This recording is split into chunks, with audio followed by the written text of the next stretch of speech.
ሰላም ሰላም ውድ የቻናሌ ተከታታዮች እንዴት ናችሁልኝ? ሰላም ናችሁ? እግዚአብሔር ይመስገን እኔ ጋር ሁሉም ሰላም ነው። ክብሩ ይስፋ ቸሩ መድኃኔዓለም።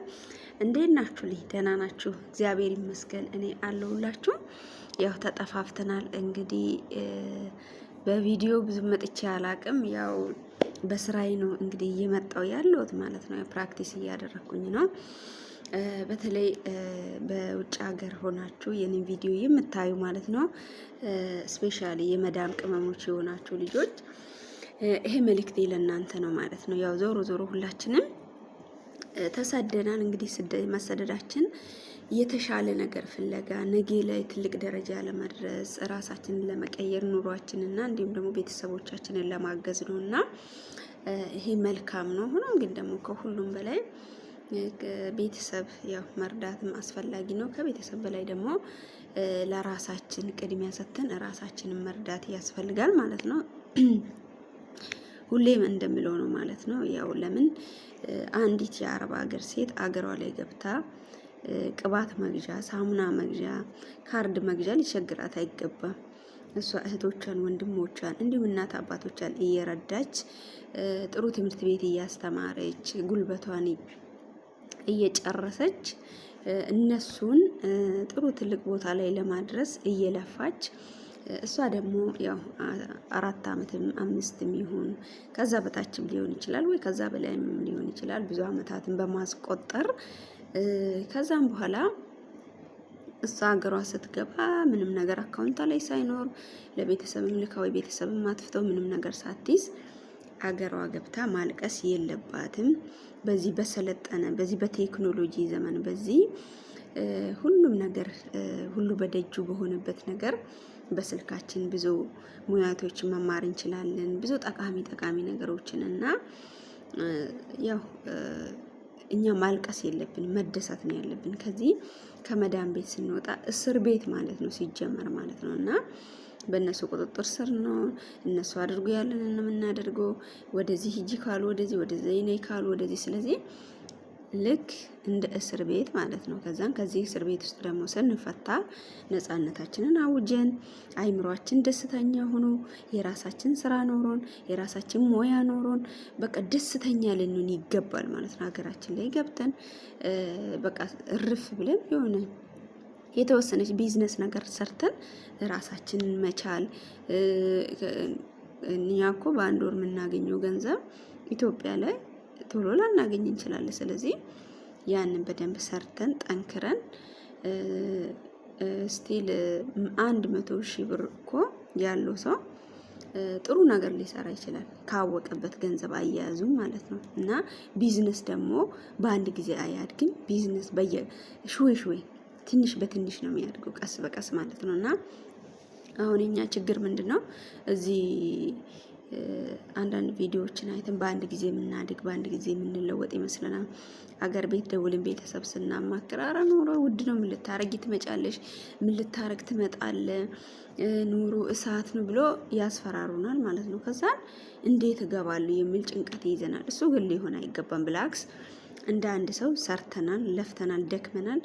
ጥሪታችንን ይዘን አገራችን ቀጥ ብለን ገብተን ስንት ብርም ይኖረን ያው ሁላችንም እያንዳንዳችን ያስቀመጥነው እናውቃለን። ስለዚህ ስንት ብር የሚኖረን ከትንሽ እስከ ትልቅ አገራችን ገብተን ስራ መስራት ራዕይ ሊኖረን ይገባል። በቃ ለነገ አሁን እኔ በቃ ነገ ሄጄ ይሄን አደርጋለሁ ብዬ ሳስብ ፈጣሪ ቢፈቅድ ብዬ ሳስብ ባላደርገው ራሱ ውስጤ ደስታ ይሰማኛል። በቃ ማድረግና ለማድረግ የእግዚአብሔር ፈቃድ ነው። እዛው ደርሰን የምናየው ነገር ነው። ሆኖም ግን እዚህ አሁን መዳን ቤት እያለሁ እየሰራሁላችሁ ነው። አንዳንድ ነገርም እየለቀኩላችሁ ነው። እየለመድኩ ነው፣ እያየሁ ነው። ሌሎች ነገራቶችንም እያየሁ ነው። ያለኝን ሰዓትና ያለኝን ጊዜ በማይረባ ነገር አላበላሽም ማለት ነው። ለምን እውቀት ጥሩ ነው፣ ማወቅ አይከፋምና በሂደት ደግሞ እውቀታችንን እያሳደግን እንሄዳለን። ስለዚህ አሁን ቴክኖሎጂው ሰልጥኗል። ሁሉም ነገር እጃችን ላይ ነው። ዝም ብለን ሳቅና ይሄ በቃ ዘፈን፣ ድራማ ምንም ህይወታችን ላይ ጠብ ያለ ነገር ላያመጣ ነገር እያየን ጊዜያችን አናጥፋላችኋለሁ። ጊዜያችን ሞያ እንማርበት። እስቲል ሰርታችሁ 5 ዓመት 6 ዓመት ወይ 7 ዓመት ሰርታችሁ አገራችሁ እንኳን ደርሳችሁ ገንዘብ ጠፍቶ ቢጠብቃችሁ ገንዘብ ባይኖራችሁ ዛሬ ላይ አንቺ እዚህ መዳም ቤት ሆነሽ በመዳም ዋይፋ ዝም ብለሽ የማንንም ሳቅና ስላቅ የማንንም እንትን ስታይ ጊዜሽን አታቃጢ፣ ንቂ፣ ከእንቅልፍሽ ተነሺ እህቴ። ስለዚህ ጉዞ ወደፊት ነው። የሆነ ነገር ተማሪ። ያ ገንዘብ ጠፍቶ ቢጠብቅሽ በትንሽ ካፒታል ተነስተሽ የሆነ ስራ መስራት ትችያለሽ። እኛውን ችግራችን ምንድነው? በትንሽ ገንዘብ ስራ ራሱ የሚሰራ አይመስልንም ሀገር ላይ ማለት ነው። እና አገራ ላይ ያለውን ሰው እኮ ስናማክር እኔ 100,000 ብር አለኝ ወይ 200,000 ብር አለኝ በዚህ ብር ምን ልሰራ እችላለሁ ብለን ካማከር እቺ ብርማ ትንሽ ናት ምን ትሰራለች ምን ታደርጋለች ነው የሚለው። ያ ሰው እኮ እንኳን 200,000 ብር 100,000 ብር ራሱ የለውም ወይ 50,000 ብር ራሱ ላይ ኖሮ ይችላል። ግን ለናንተ የሚሰጣችሁ ሀሳብ በጣም የገዘፈና ትልቅ የሆነ ለምን በዚህ አይነት መቼ ነው አገርሽ ላይ ገብተሽ መቼ ነው የምታገቢ መቼ ነው የምትወልጂ መቼ ነው የራስሽን ህይወት የምትኖሪ? ዘላለም ለመዳም ስትሮጪ ታሊ ሲሪ ወዲ ጂቢ ስትልሽ ቀየሮትሽ መኖር ነው ማለት ነው። ስለዚህ ህይወታችን በዚሁ በአንዲት ክላስ ውስጥ መታጠር የለበትም። ብዙ ህይወት አለን። እግዚአብሔር ቢፈቅድ ሰርተን ለሌሎች ምንተርፍ ሰዎች ነን። ራሳችንን ደግሞ መውደድ አለብን። አስቀድመን ለራሳችን ማሰብ አለብን። እዚሁ መዳም ቤት የሚያነን ቁርሳችንን በስርዓት ምሳችንን በስርዓት ሰዓታችንን በስርዓት በተለይ ሰዓት እኔ ሰዓት ነው የምጠቀመው። ሰዓት ምነሳ በሰዓት ምበላ በሰዓት ምሰራ በሰዓት ምተኛ በሰዓት ለእያንዳንዷ ነገር ሰዓት ሰጥቼ ነው። በቃ ለምን በቃ ምንም ሰዓት ማባከን አልፈልግም። ለሽ እግዚአብሔር በቸርነቱ ይሄንን ጊዜ ሰጥቶኛል። እስቲ ሌላ ቢቀር ስራም እየሰራው ቢሆን ያለችኝ እረፍት ሰዓት ሳቅና ስላቅ የማይሆን ድራማ የማይሆን ነገር እያየው ጊዜን አላባክንም ማለት ነው። እኔም አያለው አላይም አይደለም የሆነች በቃ አይምሮዬ ፍሪ እንዲሆን የሆነች የሚያስቅ ነገር ማየት አይቀርም። እንኳን አላይም ጊዜውን ራሱ አላባክንም። እዛ ውስጥ ገብቼ ራሱ አላይም ራሱ ብዬ በወሰን ስክሮል እያረኩኝ ቲክቶክ ሊመጣልኝ ይችላል። ስለዚህ አላይ ማለት ሆኖም ግን አይጠቅምም። የሚጠቅመው ነገር ላይ ፎከስ እናድርግ። የሚጠቅመው ነገር ደና ቪዲዮ ስትሰሩ አሁን ቫይራል አይወጣም። ለምን? ሰው ኬርለስ ነው። ሰው ጠቃሚ ነገር ማየት አይፈልግም። በቃ ራሱን አይምሮን ሁላችንም አያስንፈናል። አይምሮአችንን ግን የሚጠቅም ነገር ምንም ዋጋም ቢያስከፍል ምንም ቢደብረንም ሞያ እንማር፣ የሚጠቅም ነገር እንማር።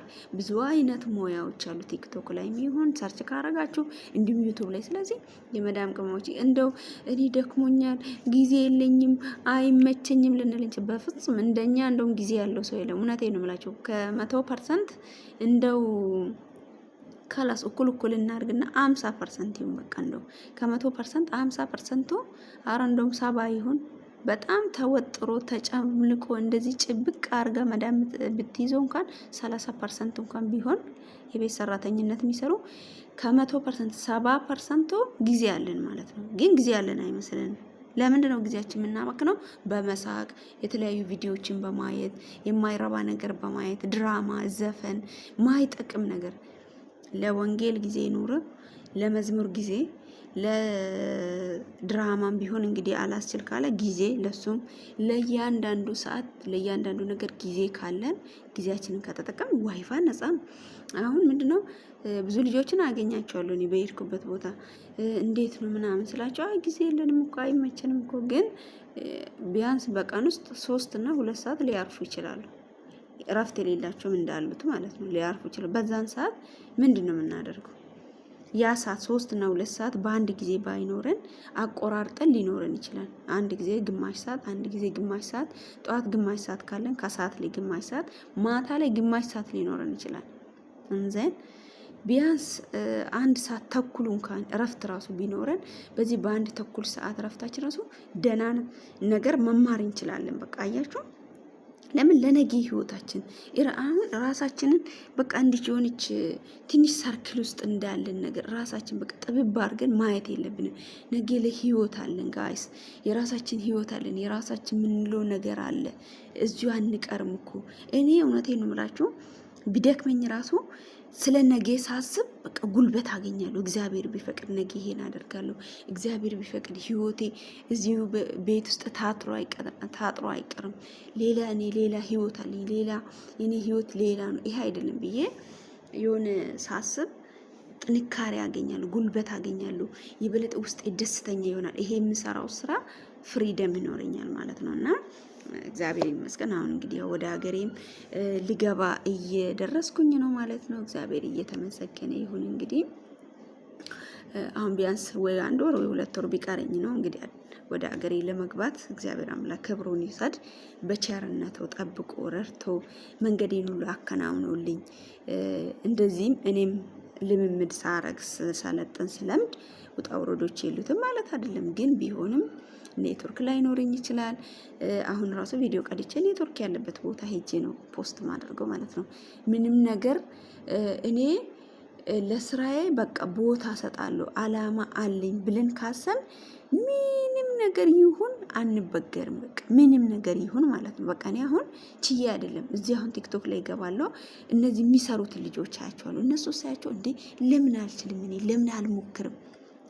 ግዴታ ማቴሪያሉን መግዛት የለብኝ። ባለኝ ማቴሪያል ለምን አልሰራም? ለምን አልሞክር? እጄን ለምን አላፍታታም? ያለኝ ሰዓት ስራ እየሰራው አንዳንድ ነገር አዳምጣለሁ። መዝሙርም ወንጌልም እንዲሁም ደግሞ ትምህርትም አንዳንድ ነገሮችን አዳምጣለሁ። እና ሆኖም ግን አሁን ሳስበው አገሬ ገብቼ የሆነ ነገር ለመስራት ለምን የሆነ ነገር አልማርም ብዬ ወሰንኩኝ ማለት ነው። እና ስለዚህ ጋይስ በርቱ፣ ነቃ በሉ፣ እንንቃ፣ ራሳችንን እንውደድ፣ ለራሳችን እንኖር። ሁሉም ነገር ይቀራል። እዚሁ በቃ ራሳችንን አድክመን ስራው ላይ ብቻ በቃ ራሳችን ድቅቅ አድርገን ለስራም ቢሆን በብልሃት መስራት ነው። ለምን በቃ ለራሳችን ጤና እየሰጠን ከባድ ነገሮችን ባለማንሳት ራሳችንን እየወደድን እየጠበቅን እኔ ለራሴ ማላስብ እኔ ለራሴ ማላዝን ከሆነ ማን ያዝንልኛል? እነሱ አኪድ ደሞዛቸውን ከፍሎ የሚያሰሩን መስራትን ግዴታ ነው። ሆኖም ግን ደግሞ በስራ መሀል ራስን መጠበቅ፣ ለራስ ጤና ማሰብ፣ ምግብ መብላት፣ ውሃ መጠጣት፣ ራስን መውደድ፣ ራስን መንከባከብ። እንዴ ሁሉም ነገር ይቀራል እኮ ነገ ላይ ትታችሁ ትሄዳላችሁ። በሽተኛ ከሆናችሁ እናንተን አገራችሁ ሸኛችሁ ሌላ ሰው ያመጣሉ። ስለዚህ ከፈጣሪ በታች ማንም የላችሁም። በስደት ላይ ራሳችሁን ውደዱ፣ ራሳችሁን አክብሩ። እግዚአብሔር ይመስገን እኔ በዘመኔ ሁሉ መንገዴን ያከናወነልኝ አምላክ እግዚአብሔርን አመሰግነዋለሁ።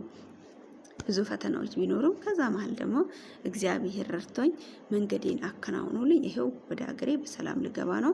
ፈጣሪ ከፈቀደ ወደፊት ሀገር ደርሼ እንግዲህ በላይቭ እንገናኛለን፣ በቲክቶክ እናወራለን፣ እንወያያለን። ያለውን ነገር ቲክቶክ ቻናሌን ፎሎ በማድረግ እንዲሁም ዩቲዩብ ቻናሌን ሰብስክራይብ በማድረግ ቤተሰብ መሆናችሁን አትርሱላችኋለሁ። ጋይስ ወዳችኋለሁ።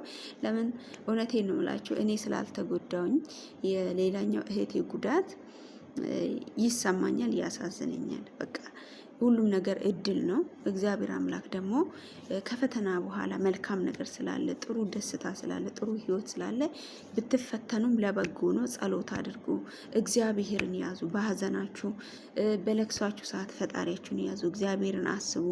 ምንም አይነት ውጣ ውረድ ቢኖራችሁ እናንተና ልባችሁ ከእግዚአብሔር ጋር ይያያዝ።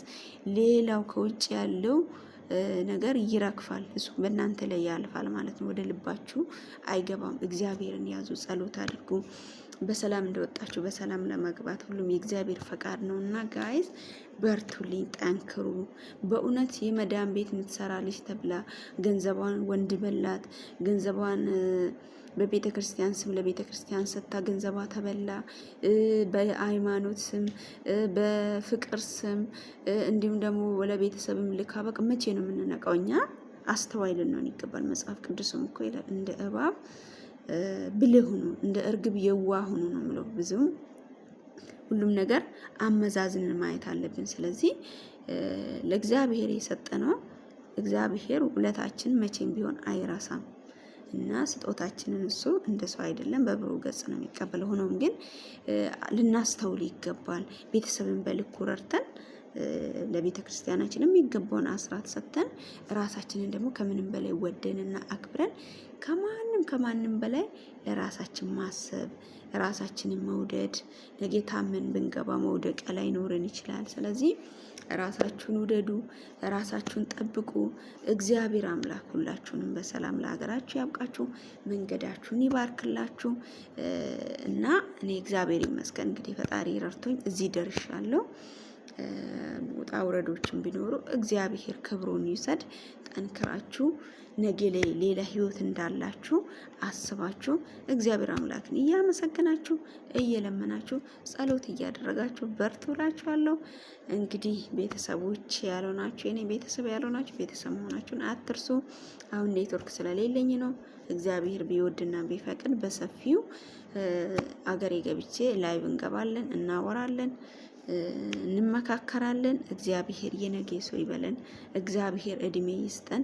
እሱ መንገዴን በእውነት የያዕቆብ መንገድ የአብርሃም የይስሐቅ መንገድ አድርጎ መንገዴን አከናውኖልኝ እስከዚህ ሰዓት ረድቶኛል።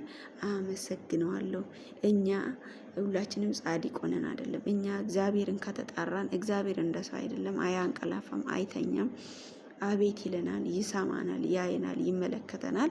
እንደ ኃጢአታችን ብዛት ሳይሆን እንደ ቸርነቱ እንደ ምሕረቱ እግዚአብሔር ሁላችንም ከኛ ሁልጊዜም ከኛ ጋራ ነው። ስለዚህ እግዚአብሔር በቸርነቱ ረድቶኝ መንገዴን አከናውኖልኝ እንግዲህ ዛሬ ደርሻለሁ። ፈጣሪን አመሰግናለሁ። የቀራችሁም በመከራ በረሃብ በችግር በሀዘንም ያላችሁ ደግሞ እናንተ እግዚአብሔር አምላክ መልካም ቀን ያምጣላችሁ። ባላችሁበት ቦታ እግዚአብሔርን አስቡት።